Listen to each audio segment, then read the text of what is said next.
एक दिन मोहम्मद सल्लल्लाहु अलैहि वसल्लम मदीना में अपने खाला के घर आराम फरमा रहे थे। अचानक उनकी आंख खुली और वो मुस्कुरा रहे थे। उनकी खाला उम्मे हराम ने पूछा कि या रसूलल्लाह, आप क्यों मुस्कुरा रहे हैं? तो आप सल्लल्लाहु अलैहि वसल्लम ने कहा कि मुझे इसी वक्त एक विजन दिखाया गया है कि मेरी उम्मत के कुछ लोग समंदरों पर जंग के लिए ऐसे जा रहे हैं जैसे बादशाह अपने तख्त पर होते हैं। ये सुनते ही उनकी खाला उम्मे हराम ने कहा कि या रसूलल्लाह, आप दुआ करें कि मैं भी उस फौज में शामिल हूं। तो आप सल्लल्लाहु अलैहि वसल्लम ने उन्हें जवाब दिया कि आप उस फौज में जरूर होंगे। रसूलुल्लाह सल्लल्लाहु अलैहि वसल्लम के बाद मुसलमान हजरत उमर के दौर में दुनिया की सबसे बड़ी सुपर पावर बन चुके थे और मुसलमानों की फौज ईस्ट वेस्ट हर तरफ फैल चुकी थी। लेकिन अब भी मुसलमानों की एक बहुत बड़ी कमजोरी थी, समंदर। और रोमन एम्पायर बार बार इसी समंदर के रास्ते मुसलमानों पर हमले किया करती थी, क्योंकि अब तक मुसलमानों के पास अपनी कोई भी नेवी नहीं थी। इसीलिए हजरत उमर के जमाने में उनके एक गवर्नर हजरत मुआविया रज़ियल्लाहु अन्हु ने उनकी तरफ एक लेटर भेजा कि अब वक्त आ चुका है कि मुसलमान भी अपनी पावरफुल नेवी बनाए। लेकिन हजरत उमर ने ऐसा करने से बिल्कुल इनकार कर दिया, क्योंकि इस समंदर में पिछले 700 साल से रोमन एम्पायर का राज था और उनके पास दुनिया की सबसे बड़ी नेवी थी, 1000 जंगी कश्ती, जिसकी वजह से इस पूरे समंदर को रोमन समंदर कहा जाता था। जिसके मुकाबले में मुसलमान डेजर्ट में रहने वाले लोग थे और उनके पास समंदरों में जंग करने का कोई एक्सपीरियंस नहीं था। लेकिन जैसे ही हजरत उमर के बाद मुसलमानों के नए खलीफा हजरत उस्मान बने, उन्होंने मुआविया रज़ियल्लाहु अन्हु, जो हजरत उमर के दौर में एक छोटे से इलाके के गवर्नर थे, हजरत उस्मान ने उन्हें पूरे शाम का गवर्नर बना दिया।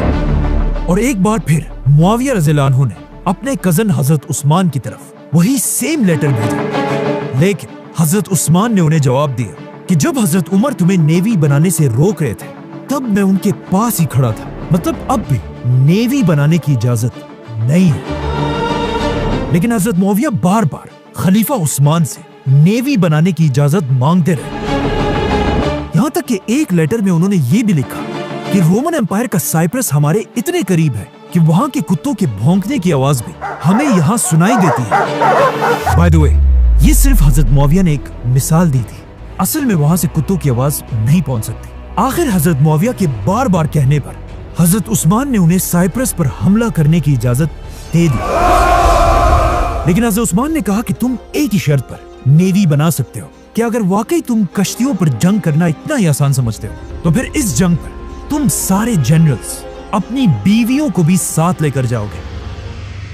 मुआविया रज़ियल्लाहु अन्हु ने खलीफा उस्मान की ये शर्त कबूल की और इस्लाम की पहली नेवी बनाने का हुक्म दिया। लेकिन यहाँ मसला ये था कि मुसलमानों में किसी को भी बड़े बड़े जंगी जहाज बनाने का तरीका नहीं आता था। तो फिर मुसलमानों ने आखिर ये नेवी बनाई कैसे? असल में इससे बहुत साल पहले, जब मुसलमानों ने ये सारे इलाके फतह नहीं किए थे और यहाँ रोमन एम्पायर की हुकूमत थी,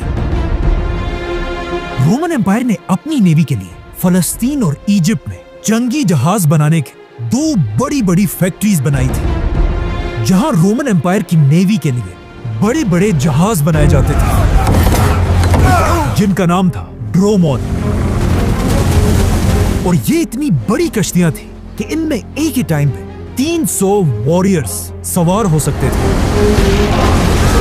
लेकिन अब जब मुसलमानों ने रोमन एम्पायर से ये सारे इलाके फतह किए, कश्तियां बनाने की ये 2 फैक्ट्रीज भी मुसलमानों के हाथ आई, जो पहले तो मुसलमानों के किसी काम के नहीं थे। लेकिन अब खलीफा उस्मान के ऑर्डर्स पर इन फैक्ट्रीज को दोबारा खोला गया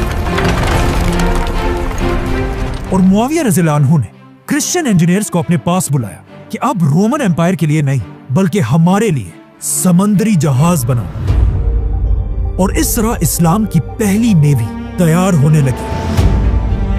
जैसे ही कुछ कश्तियां तैयार हुई, तो खलीफा उस्मान के ऑर्डर्स के मुताबिक हजरत मुआविया और उनके जनरल्स अपनी बीवियों को साथ लेकर साइप्रस फतह करने के लिए रवाना हुए।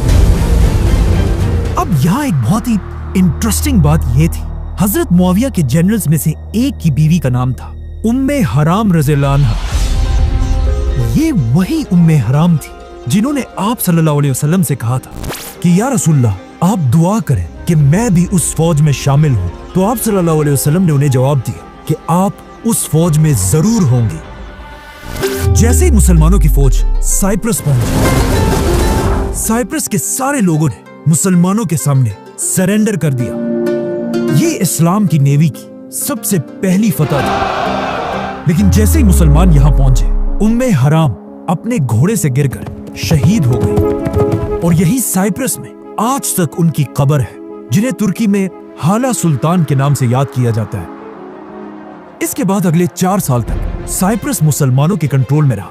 लेकिन 4 साल बाद जब मुसलमानों की नेवी में कश्तियां और भी बढ़ गई, हजरत मुआविया इन सारे जहाजों को लेकर और भी आगे बढ़े और सीधा रोमन एम्पायर के कैपिटल कॉन्स्टेंटिनोपल, इस्तांबुल की तरफ बढ़ने लगे।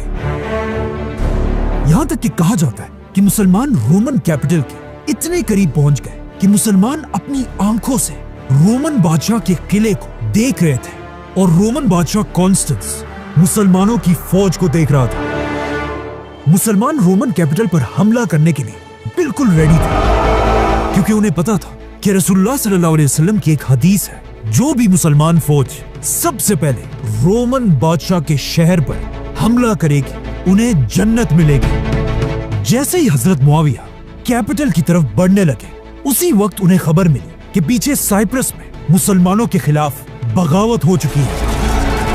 और ये सुनते ही हजरत मुआविया रज़ियल्लाहु अन्हु रोमन कैपिटल पर हमला किए बगैर ही अपनी पूरी फौज के साथ वापस साइप्रस की तरफ फुल स्पीड रवाना हुए और एक बार फिर साइप्रस को दोबारा फतह किया, लेकिन इस बार तलवारों से। मुसलमानों की फौज को अपने कैपिटल के इतने करीब देखकर अब रोमन बादशाह और बर्दाश्त नहीं कर सकता था और उसने फैसला किया कि अब मैं इन मुसलमानों को रोमन नेवी की असल ताकत दिखाऊंगा, ताकि इन्हें पता चले कि समंदर में असल जंग होती क्या है। जिसके बाद रोमन बादशाह कॉन्स्टेंस खुद 500 जंगी जहाज ड्रोमोन्स लेकर खिलाफत पर हमले के लिए रवाना हुआ।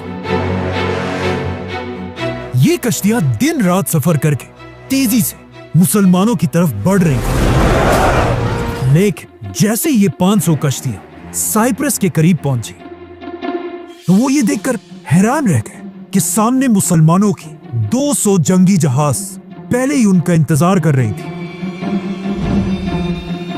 क्योंकि रोमन बादशाह के इस हमले की खबर खलीफा उस्मान तक पहले ही पहुंच चुकी थी और उन्होंने फौरन शाम के गवर्नर मुआविया और इजिप्ट के गवर्नर अब्दुल्ला की तरफ दोनों की तरफ हुक्म भेजा कि अपनी पूरी नेवी को लेकर रोमन बादशाह को रोकने के लिए रवाना हो।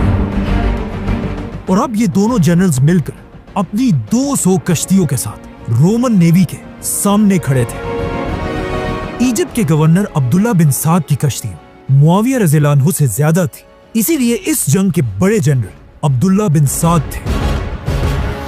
जैसे ही मुसलमानों और रोमन्स की नेवी एक दूसरे के आमने सामने हुई, यहाँ पर एक बहुत बड़ा मसला था। समंदर की हवाएं मुसलमानों की कश्तियों के अगेंस्ट चल रही थी और मुसलमानों की कश्तियों को पीछे धकेल रही थी। मतलब अगर जंग शुरू हो जाती, रोमन नेवी मुसलमानों की कश्तियों को तेजी से क्रश कर सकती थी और इन हवाओं की वजह से मुसलमान कुछ नहीं कर सकते थे। ये देखकर मुसलमानों के जनरल ने हुक्म दिया कि सारे कश्तियों के एंकर्स गिरा दिए जाएं और कश्तियों को अपनी अपनी जगह पर रोक दिया जाए। जिसके बाद मुसलमानों के जनरल ने रोमन बादशाह की तरफ एक मैसेज भेजा कि मैं जो कहता हूं, समंदरों पर जंग करने से अच्छा है हम किसी अच्छी सी बड़ी जमीन पर जंग करें। ये बात सुनकर रोमन बादशाह मुसलमानों पर हंसने लगा और उसने अपनी पूरी फौज से पूछा कि हमें क्या करना चाहिए, जिसमें पूरी रोमन फौज नारे लगाने लगी, क्योंकि उन्हें पता था कि जमीन पर तो मुसलमानों का मुकाबला कोई नहीं कर सकता, लेकिन समंदरों पर सिर्फ रोमन्स का राज है।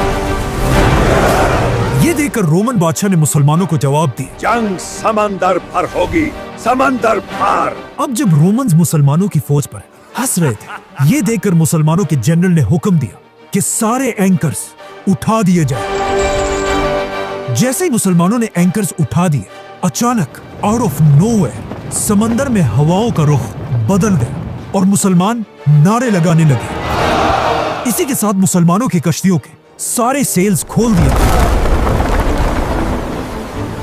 और मुसलमानों के 200 जंगी जहाज फुल स्पीड रोमन्स की तरफ बढ़ने लगे। इस तरह अचानक हवाओं का रुख बदलते देखकर रोमन एम्पायर का बादशाह घबराने लगा और उसे याद आया कि इससे कुछ ही दिन पहले उसने एक ख्वाब देखा था।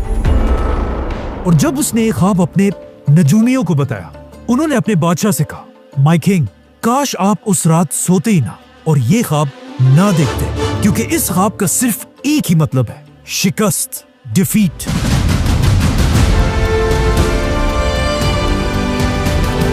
मुसलमानों की कश्तियां तेजी से रोमन्स की तरफ बढ़ रही थी और जैसे ये कश्तियां बिल्कुल एक दूसरे के करीब पहुंची तो ऑफ कोर्स क्या होना था?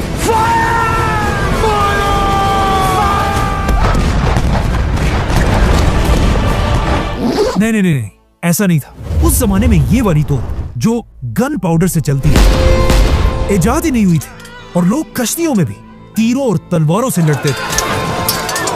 तो जैसे ही मुसलमान रोमन्स के करीब पहुंचे, इससे पहले ही मुसलमानों ने अपनी सारी कश्तियों को एक दूसरे के साथ मजबूती से बांध दिया था, जिसका मुसलमानों को यह फायदा हो कि मुसलमानों की सारी कश्तियां बिल्कुल स्टेबल थी और मुसलमानों की तीरें सीधा अपने निशाने पर लगती थी।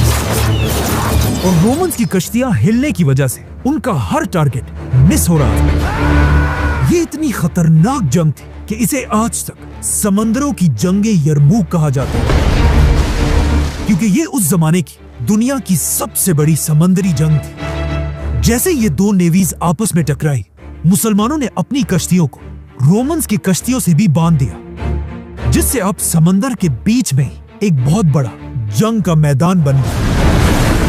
अब जब यहाँ एक बहुत ही खतरनाक जंग चल रही थी, अचानक आसमान में बादल गरजने लगे और समंदर में एक बहुत बड़ी तूफान शुरू हुई। लेकिन ये जंग इस सख्त तूफान में जारी रही।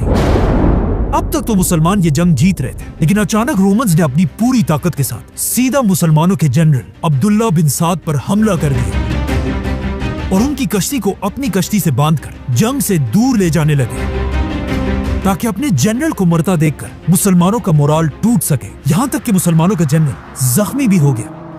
लेकिन आखिर एक मुसलमान ने अपनी जान पर खेलकर इन दोनों कश्तियों के दरमियान रस्सी को काट दी और मुसलमानों के जनरल की जान बचा ली, लेकिन खुद समंदर में गिरकर शहीद हो गए।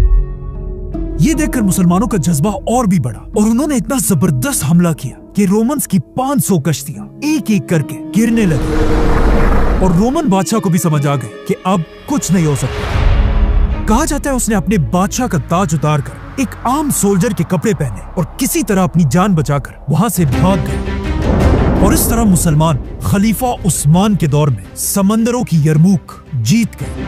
अब रोमन एम्पायर की कमर बिल्कुल टूट चुकी थी और उनका बादशाह जख्मी हो चुका था, लेकिन फिर भी हजरत उस्मान को अच्छी तरह पता था कि रोमन कैपिटल को फतह करना इम्पॉसिबल है। जिसके बाद खलीफा उस्मान एक नया बहुत बड़ा प्लान बनाने लगे और उन्होंने अपने दूर के गवर्नर की तरफ एक लेटर और उसके साथ एक नक्शा भेजा, जिसमें हजरत उस्मान ने इस्लाम के फ्यूचर का प्लान बताया और कहा सबसे पहले मुसलमान स्पेन को फतह करेंगे, उसके बाद फ्रांस, फिर इटली, फिर ग्रीस और इस तरह पूरे यूरोप को फतह करने के बाद मुसलमान आखिर रोमन कैपिटल पर हमला करेंगे।